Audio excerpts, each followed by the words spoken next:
বন্ধুরা, আজকে আমি তোমাদেরকে দেখাবো যে কিভাবে আমরা পটলের চাষ করি। তো এখানে আমি এক থলি পটলের লতি নিয়ে চলে এসেছি। আর এই পটলের লতিগুলো মানে যে পটল গাছগুলো দীর্ঘদিন ধরে ফলন দেয়, তারপর ফলন কমে যায়, তো ওখান থেকে ছিঁড়ে নিয়ে আসতে হয়। তো আমরাও নিয়ে চলে এসেছি। আর পটলের লতিগুলো অনেক বড় ছিল, ওই জন্য ছোট ছোট করে এখন কেটে নিতে হবে। তো দেখো আমি কিভাবে কেটে নিচ্ছি।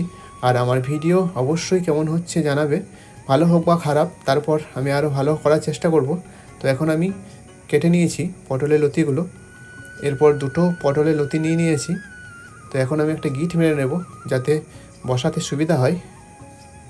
তো দেখতে থাকো।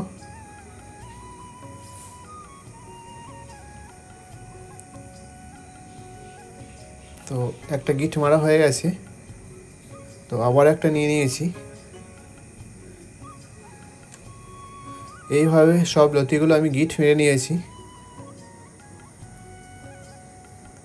আর আজকে এই ফুলকপি জমিতেই লাগাবো, কারণ ফুলকপি কিছুদিন পর হয়ে যাবে, তারপর পটলের গাছগুলো হবে।